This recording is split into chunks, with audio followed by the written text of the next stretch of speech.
Welcome back to Marvelous Gamers. I'm Rylan, and this is Rise and Fall of Golden Axe, future of the franchise. For many of us, our childhood was made special by some spectacular arcade games. In this long list of brilliance, Golden Axe should have to be a special mention. This side-scrolling beat-em-up arcade game was developed by Sega, and they did a fabulous job of creating a fictional medieval world full of action and magic. You would have to play as one of the heroic warriors and fight the evil Lord Death Adder and his minions. The first Golden Axe game was released in the year 1989, and it was a grand success. It immediately spawned an entire franchise with a generous fan following. After some promising sequels and some rather disappointing ones, the series came to an abrupt ending. So, in this video, we will take you on a journey trying to determine how this successful franchise stumbled to its grave. We will explore the games in the series and also analyze the reasons behind its eventual downfall. Will there be a future game in the series? Well, watch our video to find out, as we bring you some good old-fashioned nostalgia.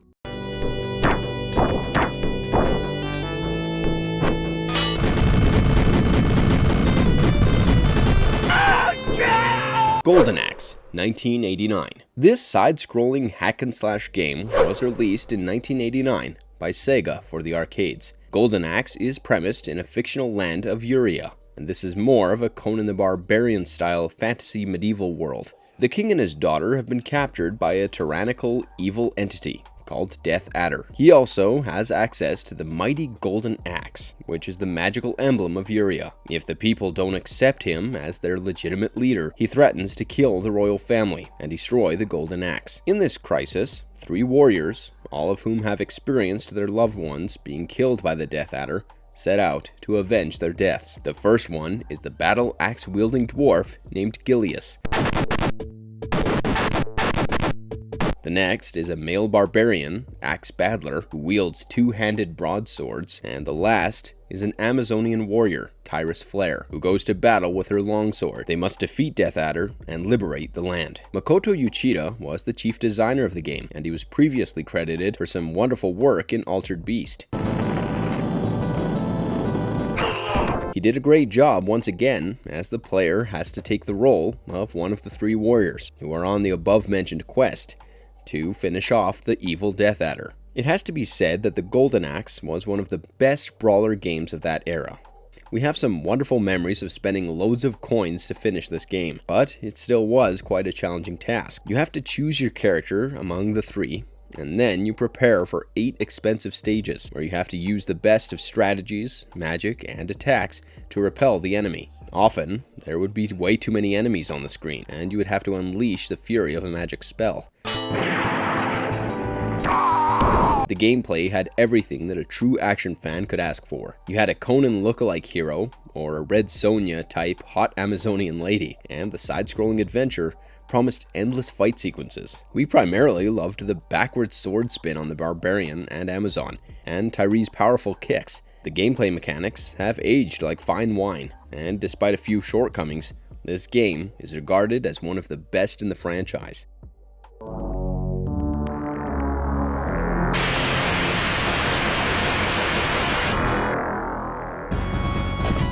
Golden Axe 2, 1991. This was the home console sequel to Golden Axe, and it was developed and published by Sega for the Sega Genesis. Later, it also appeared on the Xbox 360, as well as PlayStation 3. The plot remains very similar to the one that we had in the original game. You get to play as one of the 3 characters from the first game, but this time, a new evil clan, led by Dark Gold, is to be defeated. He also possesses the Golden Axe, and even that is to be taken from him. There are several levels in this game, where after 6 scrolling levels, you get to finish with an intense boss fight against the powerful Dark Gold.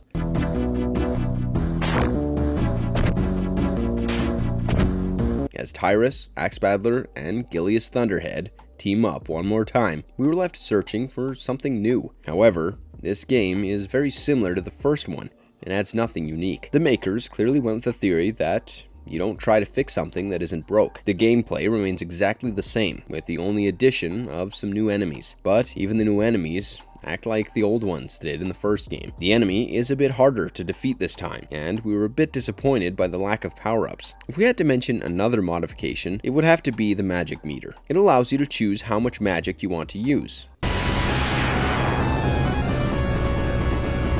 and this helps you to save some magic for future use. The magic attacks are actually more interesting to use, and the level designs have improved just a tad bit. One major downer for this game, however, is the graphics, and they are not as bold as before. We did love the infuriatingly catchy music in this game, and it made playing the game a better experience. This second helping of hacking and slashing might be fun for those who don't mind a repetition of the first game. In case you are looking for something original, well, you might have to look elsewhere. It was not exactly a screaming success, but Golden Axe 2 was far from being the worst game of the franchise.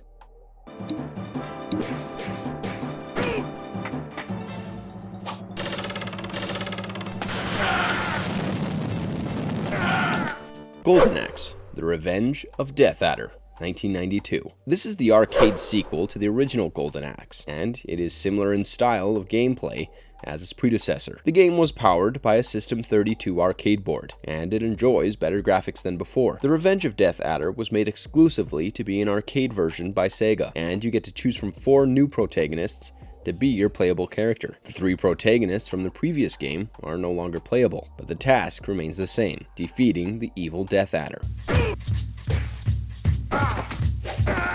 The new playable characters are Goa the Giant, Dora the Centauride, Little Trix, a young elf, and Blade the Barbarian. Although you don't get to play as the characters of the previous game, Gilius Thunderhead does ride on Goa's back and implements a few magic spells. One of the interesting things about this game is the cooperation that is possible to execute an attack on the enemy. It could be played with 2, 3, or even 4 simultaneous players, and it was one of the most exciting multiplayer arcade games back then. One new feature about this game is the aspect of magic spells. They don't increase as you find more Golden Axe pots, but a certain number of pots must be collected for the magic spells to work. It was also very interesting how different paths could be chosen during the mission, and events would pan out accordingly. The action is quite intense, and the raw gameplay enhances the experience. The difficulty levels have been considerably increased, and the hordes of enemies seem to get worse. The boss fights are big, bad, and brutal, and it will require every bit of your skill to win them.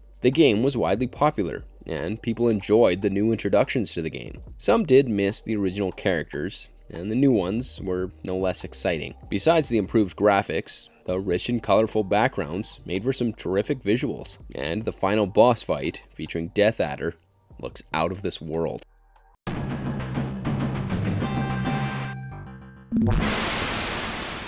Golden Axe 3, 1993. Developed and published by Sega, Golden Axe 3 was released for the Sega Mega Drive in Japan, and for the Sega Channel in North America. However, later it was released for the PlayStation 2, PlayStation Portable, Xbox 360, among others. The story features Damud Hellstrike, Prince of Darkness, as the new antagonist. He was managed to take away the magical Golden Axe, and to make matters worse, he also has a curse that immobilizes the warriors. Only one of them has their curse relieved, and he must set things right before it's too late. He is also the only chance for the other warriors to have their curse removed. The moment you play this game, you get the feeling that some aspects of the gameplay have been expanded. It is essentially still the same hack and slash mayhem, but there are some new features that make things quite exciting. For example, there are some new entertaining new moves, including special attacks and teamwork attacks. You also get to use teamwork magic spells against the enemy. Among the several new attacks, the sweep attacks, projectile attacks, and other offensive attacks were pretty unique. The playable characters have some special qualities, and you could use it strategically to crush your enemy. We loved the fact that the mischievous gnomes from the original game return once again after missing out in the second game. For many, this is the best game of the series, and they say so simply for the in-depth combat system. If we must pick one flaw with this classic, well, it might be the lack of stunning visuals for the magic attacks like the previous games. Also, the high difficulty levels mean that it can be very frustrating at times when hordes of enemies seem to overwhelm you. The music in this game is a bit of a mixed bag, and not exactly memorable.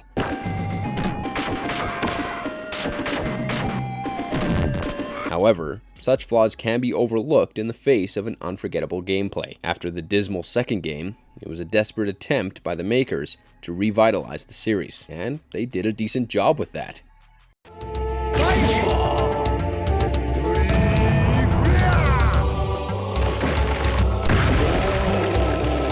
Golden Axe The Duel, 1994. This game was initially released as a coin-operated arcade game, but later it was made playable on the Sega Saturn. The story is premised several years following the intense war with Death Adder. The magical Golden Axe is rediscovered, and the powers of this axe have grown considerably in all these years. It is said to grant its owner anything that he desires, and everyone wants to own this magic sword. Now, various warriors fight amongst each other to get their hands on the Golden Axe. This has to be one of the most decisive moments of the franchise, and this game was not exactly a star performer. One of the major issues can be attributed to the lack of originality. Even the best of things tend to get boring with repetitive use, and Golden Axe games seem to keep coming back with the same old things time and time again. The characters seem all too familiar, and even the gameplay doesn't offer anything new. However, it would be unfair to say that this game is a terrible effort. The actual action is quite intense, and the fast-paced game promises the adrenaline-pumping gaming experience. It can also be quite challenging, so don't expect to ace the gameplay after only a few tries. The special moves in particular are quite tough to pull off, and you need some practice to do the same. While the fundamentals of the game are intact, there are some areas that hold the game back. The background environments are a bit too loud, and calmer ones would have helped a bit. We rued the lack of sound finishing moves that could have made the action far more entertaining. In short, this game is definitely playable and fun, but it's not the league of brilliance that we're used to when it comes to the Golden Axe games. Perhaps, monster. Golden Axe Beast Rider, 2008. This game was developed by Secret Level and published by Sega for PlayStation 3 and Xbox 360. It is the first 3D entry in the franchise, and it was the last we heard from this great series. The story brings back Tyrese Flair, the Amazonian warrior. She is the defender of the Axierian Priestess, a sect of dragon worshippers from the Isle of Axier. She has incredible skills in combat and magic, but she's about to meet with a remarkable challenge. The notorious armies of Death Adder are on the move yet again. They want to usurp the powers of the ancient dragon, Titan, and if Death Adder is successful in his mission, he would have control over men and beast alike. Tyrese has to use the skills of her sword and sorcery to stop his evil plans. One might think that a modern look on the classic Golden Axe concept could be mesmerizing. Well, they would be terribly mistaken. For starters, this game is written with such poor production values that it takes the fun right out of it. There are plenty of issues with the gameplay, and the first thing that you'll notice is the flawed combat moves. There's nothing even close to the likes of the other fighting games, and you simply slash away meaninglessly. The controls are slugging, and while they try to overwhelm you with brilliant visuals and graphics, they fail at that as well. The game is single player only, and thus it takes away the most beloved thing about the Golden Axe series. Even if it was a mindless hack and slash experience before, at least it was enjoyable. We could go on and on about the flaws in this game, but we would still be bordering on the obvious. The game was poorly made and is mediocre at best. This is probably the last nail in the coffin for the franchise, and after the horrible sales of this game, Sega did not have the heart to continue with the franchise.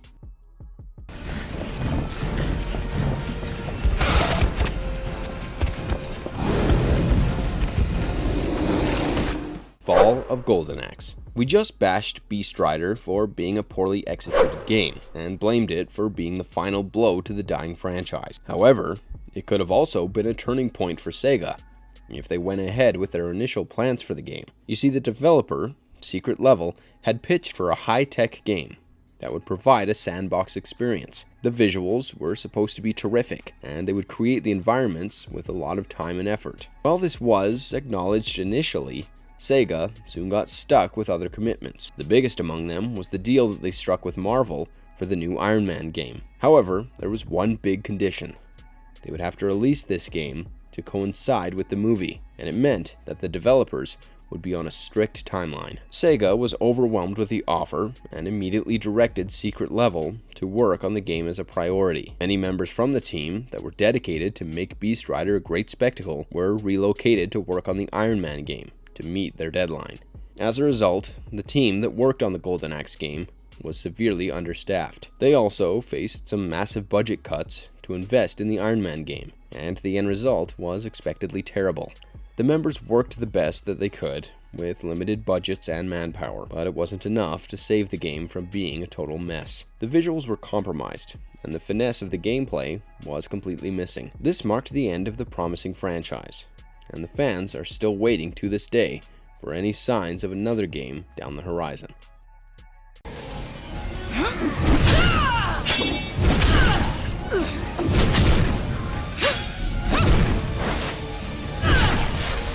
Future of the Golden Axe franchise. The very name Golden Axe brings back many fond memories for the fans of the franchise. With countless hours of action-packed gaming, the series did not deserve to go dormant without a notice. However, it all ended prematurely after the lackluster performance of Golden Axe The Duel. After many years, in 2008, the series was resurrected, only to fail once again. Beast Rider was a terrible addition to the franchise, and it officially put an end to the legacy. Sega later released a demo of Golden Axe Reborn, a cancelled reimagining of the iconic series. It is not the most polished work, and is quite buggy, but it still does enough to hint at the crazy potential of the franchise. It shows that there were plans for the series to be headed towards a darker direction, and the classic hack-and-slash nature of the game would be retained. The violence was pushed up a notch, and this cancelled prototype could be the savior that the series needed. With its 2.5D graphics, Golden Axe would have been a refreshing relaunch if they managed to go ahead with it. Hack-and-slash games don't really make up much of the market anymore,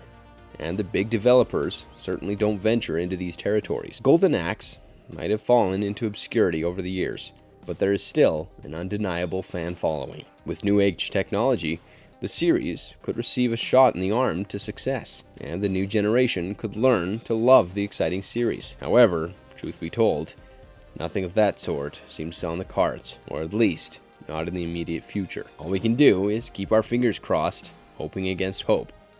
But not this day!